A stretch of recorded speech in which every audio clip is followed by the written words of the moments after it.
అతిథులు వచ్చే ముందు నీవు వంటకు సిద్ధపడి, వంట 10 మంది వస్తే 10 మంది కాదు 11 మందికి వంట రెడీ పెట్టి ఆ 10 మంది పిలువండి, అభ్యంతరం లేదు, అతిథి దేవోభవ. కానీ నేను అతిథులు పిలిస్తే ఇంట్లో మాత్రం వంట వండం.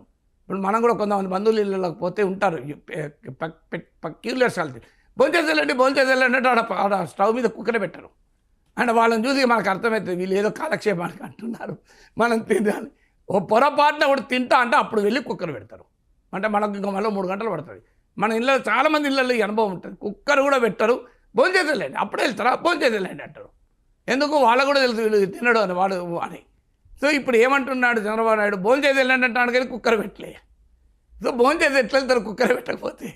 అందువల్ల మొదలు మీరు education, health, skill, employment create చేయండి, తర్వాత పిల్లలు కనమని చెప్పండి, అభ్యంతరం లేదు.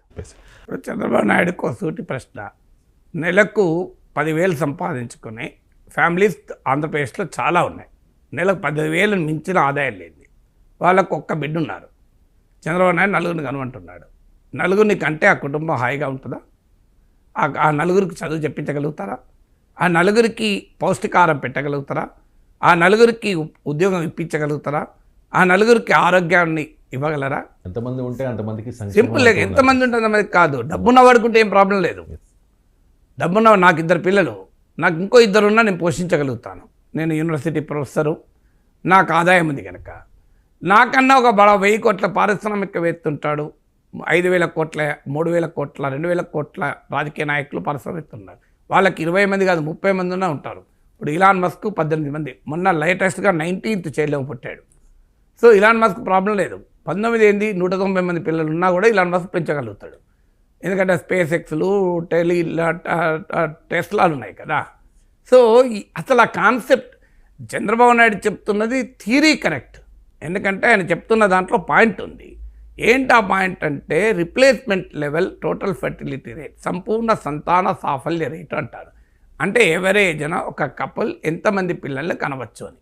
సో 2.1 కనుక టోటల్ ఫెర్టిలిటీ రేట్ TFR ఉంటే జననాల మరణాల రేటు సమానంగా ఉండి జనాభా స్థిరీకరించబడుతుంది, పాపులేషన్ స్టెబిలైజ్ అవుతుంది, పెరగదు తగ్గదు. సో ఇప్పుడు ఆంధ్రప్రదేశే కాదు, తెలంగాణ, కేరళ, తమిళనాడు అన్నిట్లో కూడా ప్రాబ్లం ఏంటి అంటే TFR అనేది ఆ రిప్లేస్మెంట్ లెవెల్ కన్నా కిందికి పడిపోయింది. 1.5 to 1.8 మధ్యలో ఉంది. అదే మీకు బీహార్లో 3 ఉంది, యూపీలో కూడా 2.5 దాకా ఉంది. సో అందువల్ల చంద్రబాబు నాయుడు చెప్తున్న దాంట్లో పాయింట్ ఏంటి, కరెక్ట్. అది ఏజింగ్ పాపులేషన్ పెరుగుతారు. ఎందుకంటే TFR రిప్లేస్మెంట్ లెవెల్ కన్నా పడిపోవడం వల్ల పనిచేసే వారి వయస్సు తగ్గి డిపెండెంట్ పాపులేషన్ పెరుగుతుంది, అంటే వృద్ధుల సంఖ్య పెరుగుతుందని. అది థియరిటికలీ కరెక్ట్.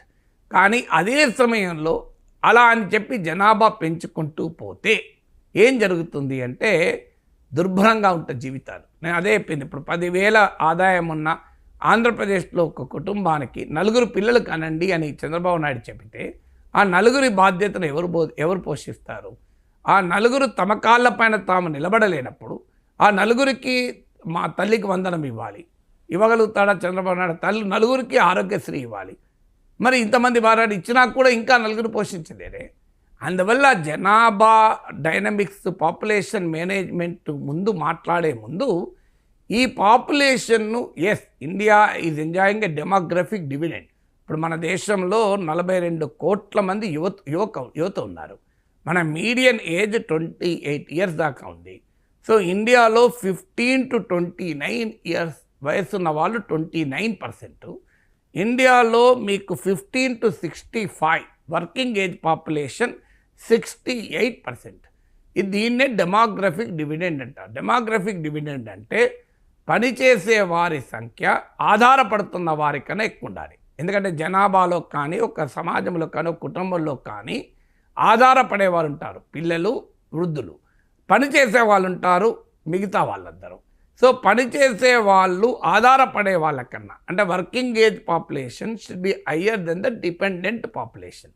దాన్ని డెమోగ్రఫిక్ డివిడెండ్ అంటారు. ఇవాళ అప్పుడు మన ఇండియాలో as of today 68% working age population 15 to 65 years అనుకుంటే, ఏమంటే లేదు 15 to 59 years 60 years అనుకుంటే కొద్దిగా తక్కువ ఉంటారు. డిపెండెంట్ పాపులేషన్ 32% ఉన్నారు. దీన్నే డెమోగ్రఫిక్ డివిడెండ్ అంటారు. కానీ వర్కింగ్ ఏజ్